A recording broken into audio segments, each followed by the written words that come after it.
donos do tempo e do espaço, abstraídos do corre-corre cotidiano. Apenas seus olhos se movem e vez por outra a mão que vira a página. Mesmo assim, parecem debruçados sobre um mundo que se desdobra incessantemente, cheio de atividades e de infinitas possibilidades. A leitura começa com os olhos, mas vai muito além disso. Que mágica é essa que transforma letras em significados, palavras em histórias de vida e conhecimento? O que acontece quando estamos diante de um texto? O que é, afinal, esse ato que chamamos de ler?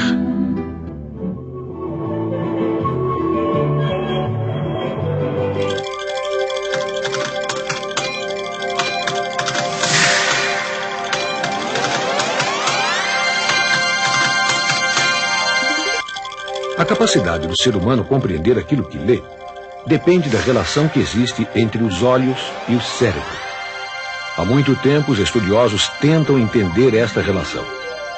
O ato de ler é extremamente complexo e nem todos os seus mistérios foram ainda desvendados, mas muito já se avançou na compreensão da leitura.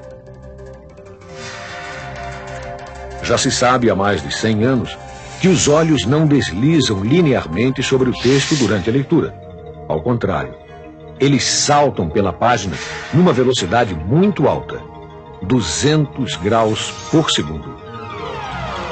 É entre um salto e outro, quando os olhos se fixam no texto por milésimos de segundo, que a leitura de fato acontece.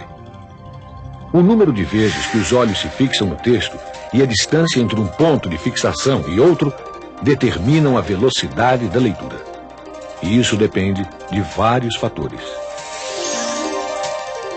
Quando sabe muito sobre o assunto tratado pelo texto, e quando a linguagem lhe é fácil, um leitor pode ler silenciosamente até 200 palavras por minuto.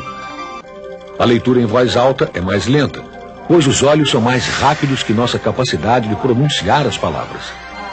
Tremendo de medo, sentou-se ao chão. Além do conhecimento sobre o assunto lido e a facilidade da linguagem, a velocidade de leitura depende da habilidade e estilo pessoal do leitor e também do objetivo da leitura.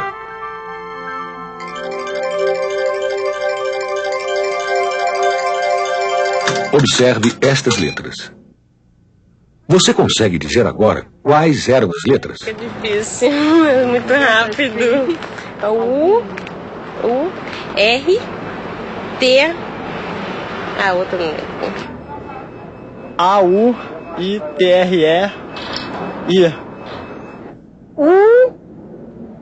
Deixa eu olhar só uma vez mais. Só uma vez. U-A-L-T. E agora? L-E-I-T-U-R-A. L-E-I-T-U-R-A. Leitura da vestimenta. L-E-I-T-U-R-A. São as mesmas letras. Diferença fundamental. No segundo caso, formam uma palavra que tem significado para quem a vê. Imagine memorizar a seguinte sequência de letras. Ih, caramba, é letra pra caramba.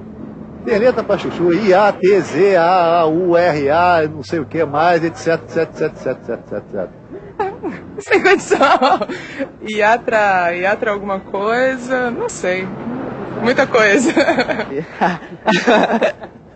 Quer me pegar, colega? Rearranjando as mesmas letras de outra maneira, fica bem mais fácil.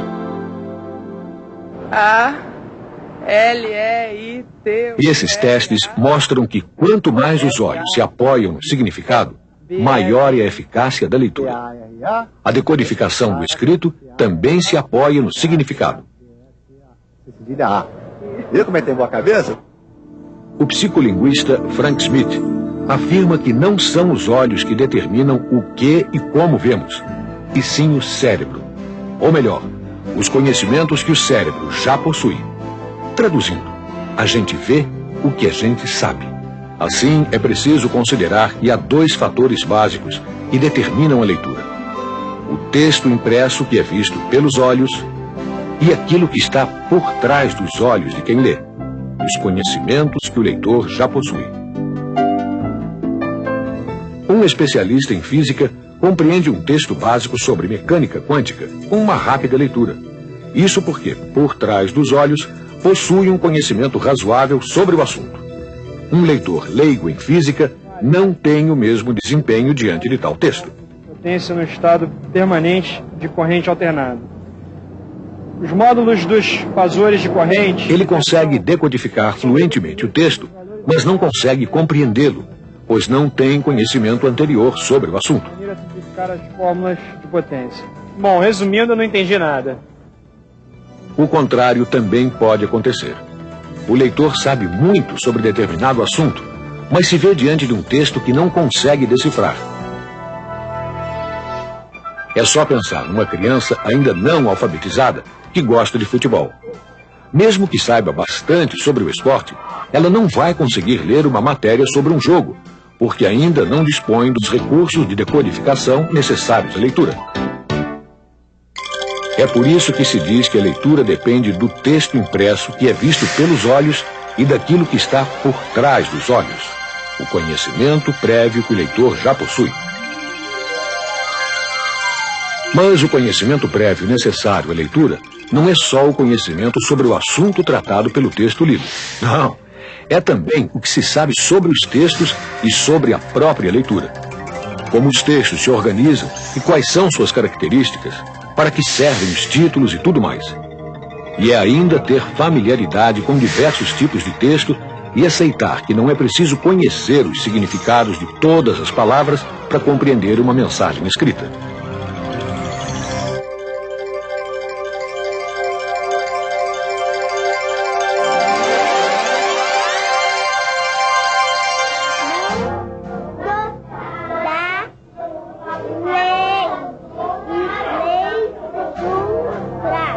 Não existe uma idade melhor para o aprendizado da leitura. A maioria das crianças que começam a ler mais cedo não tem nada de especial. A diferença é que elas consideram a leitura um valor e se acham capazes de ler. E isso tem tudo a ver com o ambiente que as cerca, com os estímulos e apoio que recebem. Mesmo que não saibam ler nem escrever, as crianças conhecem a utilização da leitura. As listas de compras que a mamãe faz para a feira, para o supermercado, os rótulos de produtos que ele consome, os recados, bilhetes que se colocam em geladeira, né? Tudo isso faz parte de suas vivências, de suas experiências. Isso tudo faz com que a criança comece a ter ideias sobre o porquê da leitura, porquê da sua utilização. Por isso que vemos crianças que não sabem ler nem escrever brincando de leitura. O palhaço! O palhaço! Ninguém lê se não vê uma finalidade na leitura. Lemos para saber as notícias do dia, para desfrutar o prazer de uma história, para aprender novos conhecimentos, para fazer um bolo, para aprender as regras de um jogo, enfim.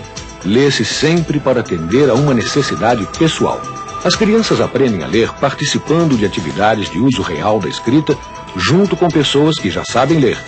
Aprendem quando acreditam que são capazes de fazer isso.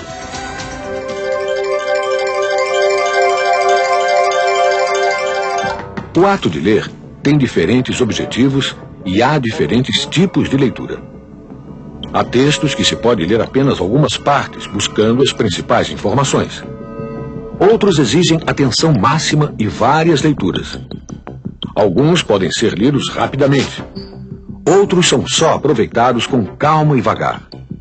Há leituras que exigem concentração total e o vai e vem pelas páginas para certificar-se do entendimento. Alguns seguem sem nenhuma dificuldade. Outros, mesmo difíceis, não se consegue parar. E há também aqueles escritos fáceis, mas não tão agradáveis, que dá vontade de largar.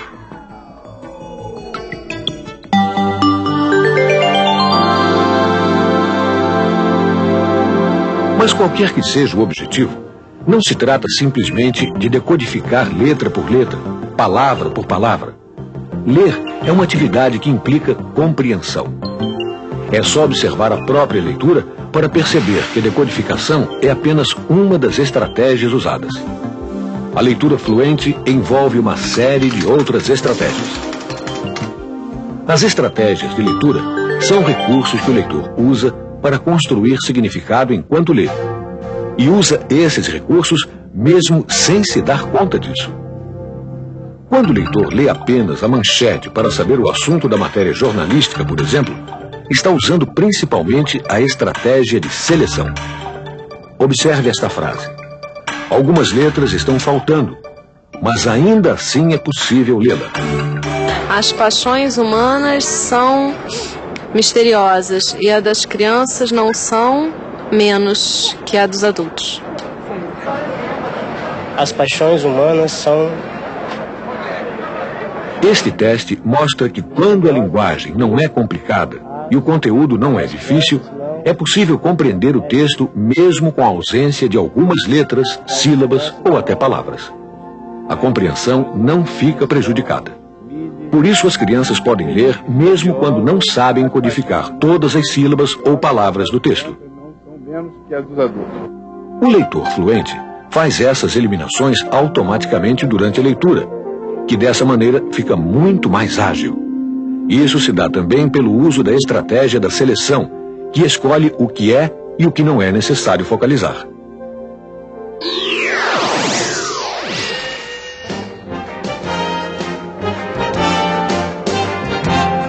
Também são estratégias de leitura a antecipação e a inferência. São as adivinhações que o leitor vai fazendo à medida que lê.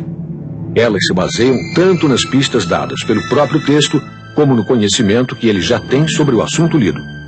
É uma coisa que não está escrita no texto explicitamente, mas que mesmo assim surge na cabeça do leitor. Essas adivinhações às vezes se confirmam, às vezes não. Esse controle que o leitor faz das suas previsões também é uma estratégia de leitura. É a estratégia de checagem.